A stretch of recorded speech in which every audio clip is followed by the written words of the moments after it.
Sir, ഞാൻ ഈ ബജറ്റിനെ സർവാത്മന സ്വാഗതം ചെയ്യുകയാണ്. ലോകപ്രസിദ്ധനായിട്ടുള്ള ഫ്രഞ്ച് ചിന്തകൻ ഴാങ് പോൾ സാർത്ര് പറഞ്ഞിട്ടുള്ള പ്രസിദ്ധമായിട്ടുള്ള ഒരു വാചകം ഉദ്ധരിച്ചുകൊണ്ടാണ് ഞാൻ സംസാരിക്കാൻ തുടങ്ങുന്നത്. അൾജീരിയയെ ഫ്രാൻസ് കീഴ്പ്പെടുത്താൻ ശ്രമിച്ചപ്പോൾ അന്നിറങ്ങിയിട്ടുള്ള പ്രതികരണങ്ങളിൽ ഏറ്റവും ശ്രദ്ധേയമായിട്ടുള്ള പ്രതികരണം സാർത്തിൻ്റെതായിരുന്നു. ഫ്രാൻസ് ഒരു രാജ്യത്തിൻ്റെ പേരല്ല, ഇന്നതൊരു രോഗത്തിൻ്റെ പേരായി മാറിയിരിക്കുന്നു എന്നാണ് സാർത്ര പറഞ്ഞത്. വാസ്തവത്തിൽ ആ വാക്യം അതിന് കൈവരാവുന്ന എല്ലാ അർത്ഥവ്യാപ്തിയോടെയും നമ്മുടെ രാജ്യത്തെ വലയം ചെയ്ത സന്ദർഭത്തിലാണ് നമ്മൾ നിൽക്കുന്നത്. മതാധിഷ്ഠിതമായി ഈ രാജ്യത്തെ ഛിന്നഭിന്നമാക്കുന്നതിന് വേണ്ടിയിട്ടുള്ള ശ്രമം വലിയ ആശങ്കയോട് കൂടിയിട്ടാണ് മതനിരപേക്ഷവാദികൾ കാണുന്നത്. അത്തരമൊരു അന്തരീക്ഷത്തിൽ കോൺഗ്രസ് സ്വീകരിക്കുന്ന രാഷ്ട്രീയ നിലപാട് എന്താണ് എന്നുള്ളത് നമ്മളിപ്പോൾ കണ്ടുകൊണ്ടിരിക്കുകയാണ്. ഞാൻ എല്ലാ തെരഞ്ഞെടുപ്പിൻ്റെയും കാര്യങ്ങൾ ഇവിടെ പറയുന്നില്ല. ഏറ്റവും അവസാനം നടന്നിട്ടുള്ള ഒരു തെരഞ്ഞെടുപ്പിൽ കോൺഗ്രസ് സ്വീകരിച്ചിട്ടുള്ള നിലപാടിനോട് ശ്രീ TV ഇബ്രാഹിം നയിക്കുന്ന മുസ്ലിം ലീഗിൻ്റെ നിലപാട് എന്താണെന്ന് വ്യക്തമാക്കുന്നത് നല്ലതാണ്. ഡൽഹിയിലെ BJPക്ക് കിട്ടിയത് 47.16% വോട്ടാണ്. AAPക്ക് കിട്ടിയത്, ആം ആദ്മി പാർട്ടിക്ക് കിട്ടിയത് 43.16%. കോൺഗ്രസ്സിന് കിട്ടിയത് 6.54%.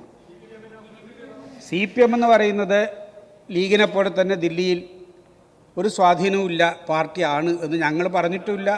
ഞങ്ങൾ ആ നിലയിൽ എവിടെയും പറഞ്ഞിട്ടില്ല. ഷംസുവിന് ബുദ്ധിമുട്ടൊന്നും ഉണ്ടാവേണ്ട കാര്യമില്ല. നിങ്ങളെപ്പോലെ തന്നെയാണ് ദില്ലിയിൽ ഞങ്ങളവിടെ വലിയ പ്രബലമായിട്ടുള്ള പാർട്ടിയൊന്നുമല്ല. ജനകീയ പ്രശ്നങ്ങൾ ഉയർത്തിപ്പിടിച്ചുകൊണ്ട് നല്ല നിലക്ക് പ്രക്ഷോഭങ്ങളും സമരങ്ങളും പരിപാടികളും സംഘടിപ്പിക്കാറുണ്ടെങ്കിലും അത് വോട്ടിൽ പ്രതിഫലിക്കുന്ന രീതിയിലുള്ള കരുത്ത് CPMന് ദില്ലിയിലില്ല. ഞങ്ങളങ്ങനെ ഒരു അവകാശവാദം ഉന്നയിച്ചിട്ടുമില്ല. ഞങ്ങൾ പറയുന്ന കാര്യം എന്താണ്? മതനിരപേക്ഷ രാഷ്ട്രീയം ഉയർത്തിപ്പിടിക്കേണ്ട കോൺഗ്രസ്, ആ കോൺഗ്രസ് ദില്ലിയിൽ സ്വീകരിക്കുന്ന നിലപാട് ഈ രാജ്യത്തിൻ്റെ താല്പര്യത്തിന് ഗുണപരമാണോ? അതിൽ മുസ്ലിം ലീഗിൻ്റെ അഭിപ്രായം എന്താണ്? അത് പറയുന്നത് നല്ലതാണ്, സ്വാഭാവികമായിട്ടല്ലേ. ഇതൊരു ഡിബേറ്റാണല്ലോ. നിങ്ങൾക്കും അഭിപ്രായം പറയാം. ലീഗിന് അഭിപ്രായം പങ്കുവെക്കുന്നതിൽ കുഴപ്പമില്ല. കോൺഗ്രസ് വിചാരിച്ചിരുന്നെങ്കിൽ ഇന്ന് ദില്ലി BJP ഭരിക്കുന്ന സ്ഥിതി ഉണ്ടാവില്ല. ഇത് തന്നെയാണ് നിങ്ങൾ തൃശ്ശൂരിൽ നടത്തിയത്. തൃശ്ശൂരിൽ BJPക്ക് വോട്ട് കൊടുത്തു, BJPക്കാരനെ വിജയിപ്പിച്ച് പാർലമെൻറ്റിലേക്ക് അയച്ചിട്ടുള്ള നിങ്ങളുടെ നിലപാട് ഈ രാജ്യമാസകലം തുടരുന്ന കോൺഗ്രസ് അഭിമുഖീകരിക്കുന്ന രോഗത്തിൻ്റെ ലക്ഷണമായിട്ട് നമ്മൾ കാണുകയാണ്. ഈ കേരളത്തിലെ UDFനും അതും ഇന്ന് ഒരു രോഗത്തിൻ്റെ പേരായിട്ട് മാറിയിരിക്കുന്നു. കടുത്ത അസഹിഷ്ണുത, അധികാര നഷ്ടത്തിൻ്റെ എല്ലാ വേവലാതികളും വിഷമങ്ങളും സങ്കടങ്ങളും എല്ലാം UDF പ്രകടിപ്പിച്ചുകൊണ്ടിരിക്കുകയാണ്. അതുകൊണ്ട് തന്നെയാണ് ഈ ബജറ്റിൽ ചിലർക്ക് ഒരു സന്തോഷത്തിൻ്റെ കാര്യവും കാണാനില്ല എന്ന് പറയേണ്ടി വരുന്നത്. ഈ ബജറ്റ് ഇന്ത്യയിലെ മറ്റൊരു സംസ്ഥാനത്തിനും സ്വപ്നത്തിൽ പോലും വിചാരിക്കാൻ പറ്റാത്ത നിലയിലുള്ള ബദൽ നിലപാടുകളുള്ള ഒരു ബജറ്റാണ്. സ്വപ്നത്തിൽ പോലും വിചാരിക്കാൻ വേണ്ടി പറ്റില്ല. ഇവിടെ ചില ആളുകൾ പറഞ്ഞു ഇത് മുതലാളിത്ത നയമാണ്. ഒരു മുതലാളിത്ത രാജ്യത്ത് ഒരു സംസ്ഥാനത്തിന് മാത്രം സോഷ്യലിസം ഉണ്ടാക്കാൻ പറ്റില്ല എന്നുള്ളത് സാമാന്യമായിട്ടുള്ള രാഷ്ട്രീയ ധാരണയാണല്ലോ. 57-ൽ കേരളത്തിൽ കമ്മ്യൂണിസ്റ്റ് പാർട്ടി നേതൃത്വം നൽകിയിട്ടുള്ള ഗവൺമെൻറ് അധികാരത്തിൽ വരുമ്പോൾ EMS നടത്തിയിട്ടുള്ളൊരു പ്രസ്താവനയുണ്ട്. EMS പറഞ്ഞു, ഞാൻ സോഷ്യലിസം നടപ്പിൽ വരുത്താനല്ല അധികാരത്തിലേക്ക് വരുന്നത്. ഒരു മുതലാളിത്ത രാജ്യത്ത് ബദൽ നിലപാടുകൾ ഉയർത്തിപ്പിടിച്ചുകൊണ്ട് ജനങ്ങൾക്ക് എത്രമാത്രം ജനക്ഷേമകരമായിട്ടുള്ള കാര്യങ്ങൾ ചെയ്യാൻ പറ്റുമോ ആ കാര്യങ്ങൾ ചെയ്യുന്നതിന് വേണ്ടിയിട്ടാണ് ഞാൻ അധികാരത്തിൽ വരുന്നത്. ആ നിലപാട് തന്നെയാണ് 2025-ൽ ഈ ബജറ്റ് അവതരിപ്പിക്കുമ്പോഴും നമ്മുടെ ധനകാര്യ വകുപ്പ് മന്ത്രി ശ്രീ KN ബാലഗോപാൽ മുന്നോട്ടേക്ക് വെക്കുന്ന രാഷ്ട്രീയ കാഴ്ചപ്പാട്. ആ രാഷ്ട്രീയ കാഴ്ചപ്പാട് അംഗീകരിക്കുന്നത് അല്ലെങ്കിൽ മനസ്സിലാക്കുന്നതിനെങ്കിലും ഇവിടെ UDFൻ്റെ പ്രതിനിധികൾ സന്നദ്ധമാവണം. UDFൻ്റെ നിലപാട് മുതലാളിത്ത വിരുദ്ധമായ നിലപാടാണ് എന്ന് പറയാൻ ഇത്തരം അഭിപ്രായങ്ങൾ പറയുന്നവർ സന്നദ്ധമാവുമോ, അവർക്ക് സാധിക്കുകയോ എന്നുള്ളത് അറിയുന്നതിന് വേണ്ടി ഞങ്ങൾക്ക് സ്വാഭാവികമാണല്ലോ അങ്ങനെ ഒരു സംശയം ഞങ്ങൾ മുന്നോട്ടേക്ക് വെക്കുകയാണ്. നിങ്ങൾക്കറിയാം ഈ ബജറ്റ് പറയുന്നത് എന്താണ്? ഈ ബജറ്റിൻ്റെ ആമുഖത്തെ വളരെ പരിഹാസത്തോടു കൂടി പ്രതിപക്ഷം വിലയിരുത്തുന്നത് കണ്ടു. ഇത് ദേശാഭിമാനി പറഞ്ഞതൊരു ടേക്ക് ഓഫിൻ്റെ ബജറ്റാണ്. പലരും ആ വാക്കിനെ തന്നെ ആക്ഷേപിക്കുന്ന രീതിയിൽ കാര്യങ്ങൾ വന്നു. ഞങ്ങൾക്ക് തോന്നുന്നത് കേന്ദ്രമന്ത്രിയായിട്ടുള്ള ജോർജ് കുര്യൻ്റെ അതേ മനസ്സാണ് UDFന് വന്ന് വ്യക്തമാക്കുന്നതാണ് ഈ ബജറ്റിൻ്റെ ആമുഖത്തെക്കുറിച്ചും ഇതിൻ്റെ ഉള്ളടക്കത്തെക്കുറിച്ചുമുള്ള UDFൻ്റെ വിലയിരുത്തൽ എന്ന് പറയുന്നത്. ബജറ്റ് പ്രസംഗം പറയുന്നത് എന്താണ്? സന്തോഷകരമായിട്ടുള്ള ഒരു വാർത്തയാണ് എനിക്ക് പങ്കുവെക്കാനുള്ളത് എന്നാണ് ധനകാര്യ വകുപ്പ് മന്ത്രി പറയുന്നത്. 2025-26 വർഷത്തെ ഈ ബജറ്റ് എങ്ങനെയാണ് സന്തോഷകരമാകുന്നത് അതും അദ്ദേഹം വ്യക്തമായിട്ട് പറഞ്ഞിട്ടുണ്ട്. സംസ്ഥാന സർക്കാരിനെ ബാധിച്ച രൂക്ഷമായ ധനജെരുക്കത്തിൻ്റെ തീക്ഷ്ണമായ ഘട്ടത്തെ കേരളം അതിജീവിച്ചിരിക്കുന്നു എന്നതാണ് ആ സന്തോഷകരമായിട്ടുള്ള വാർത്ത. അതിൻ്റെ കൃത്യമായിട്ടുള്ള കണക്കും കാര്യങ്ങളും ഈ ബജറ്റിൻ്റെ ഉള്ളിലൂടെ കടന്നു പോകുമ്പോൾ നമുക്ക് മനസ്സിലാക്കാൻ സാധിക്കുന്നുണ്ട്. ധനജെരുക്കമുണ്ടായപ്പോഴും രൂക്ഷമായിട്ടുള്ള സാമ്പത്തിക പ്രയാസങ്ങൾ അഭിമുഖീകരിച്ചപ്പോഴും വികസന കാര്യത്തിലോ ക്ഷേമ പ്രവർത്തനങ്ങൾ മുന്നോട്ടേക്ക് കൊണ്ടുപോകുന്നതിലോ കാര്യമായിട്ടുള്ളൊരു മുടക്കവുമില്ലാതെ ഇടതുപക്ഷ ജനാധിപത്യ മുന്നണി ഗവൺമെൻറ് കേരളത്തെ അഭിമാനകരമായ രീതിയിൽ മുന്നോട്ടേക്ക് നയിച്ചു എന്നുള്ളതാണല്ലോ നമ്മുടെ മുന്നിലുള്ള കാര്യം. ഇതാ പ്രധാനപ്പെട്ട നേട്ടങ്ങൾ ആവർത്തിച്ച് ഓരോ പ്രാസംഗികനും ഇവിടെ പറഞ്ഞിട്ടുണ്ട്. ഞാനത് ആവർത്തിക്കുകയാണ്. നീതി ആയോഗിൻ്റെ സുസ്ഥിര വികസന സൂചികയിൽ ആരാ ഒന്നാമത്? ഇന്ത്യയിൽ കേരളമാണ്. പബ്ലിക് അഫയേഴ്സ് സൂചികയിൽ ആരാണ് ഒന്നാമത്? കേരളമാണ്. കേന്ദ്ര വിദ്യാഭ്യാസ മന്ത്രാലയത്തിൻ്റെ ശ്രേഷ്ഠതാ സൂചികയിൽ ആരാണ് ഒന്നാമത്? കേരളമാണ്.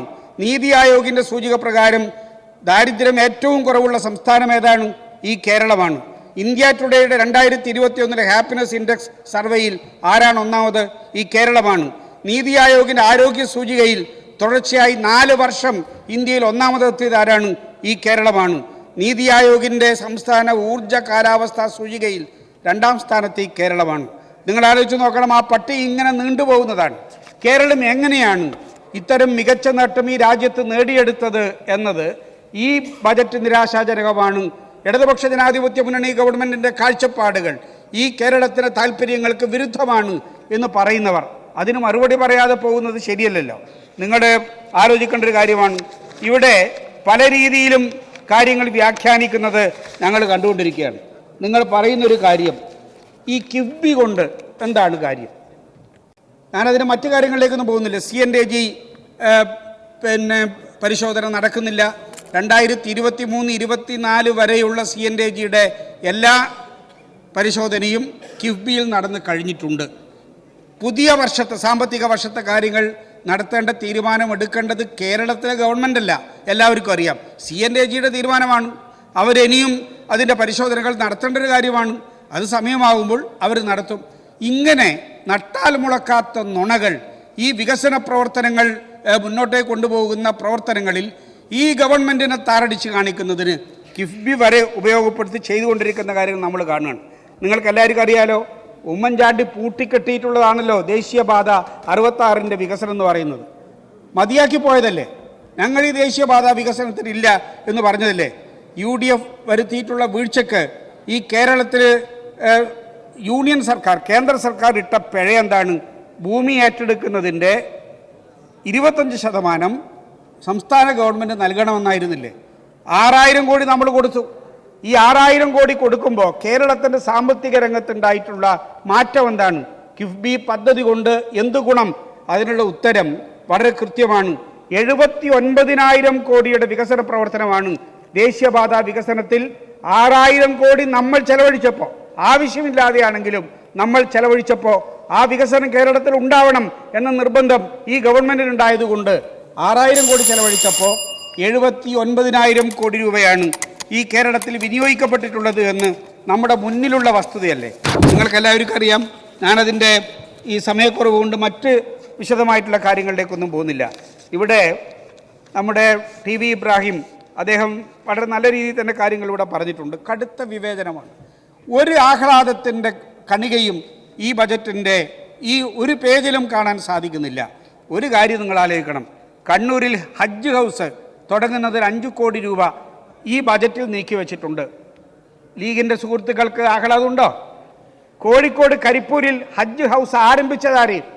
ഞങ്ങളുടെയൊക്കെ ഏറ്റവും പ്രിയപ്പെട്ട നേതാവായിട്ടുള്ള പാലോളി മുഹമ്മദ് കുട്ടിയുടെ കാലത്ത് ലീഗിൻ്റെ നിലപാടെന്തായിരുന്നു? അന്ന് ലീഗ് എതിരായിരുന്നു. ലീഗിൻ്റെ നിലപാടെന്തായിരുന്നു? എന്ന് നിങ്ങൾക്ക് ആഹ്ലാദം നൽകുന്ന കാര്യങ്ങളല്ല. ഹജ്ജ് ഹൗസ് ഇടതുപക്ഷ ജനാധിപത്യ മുന്നണി ഗവൺമെൻറ് കണ്ണൂരിൽ തുടങ്ങാൻ നിൽക്കുമ്പോൾ നിങ്ങൾക്ക് കുറച്ച് വിഷമമുണ്ട്. നിങ്ങൾ സാധിക്കാത്ത കാര്യം ഞങ്ങൾ നടത്തി മുന്നോട്ടേക്ക് പോകുന്നു എന്നുള്ളതാണ്.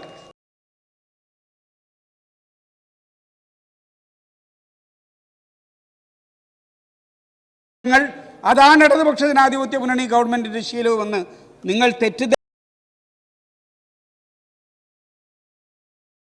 സാമ്പത്തിക ഞെരുക്കത്തിനിടയിലും കേരളത്തിലെ ഗവൺമെൻറ് നൽകിയിട്ടുണ്ട്.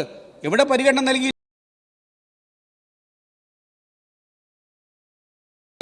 ചിലപ്പോൾ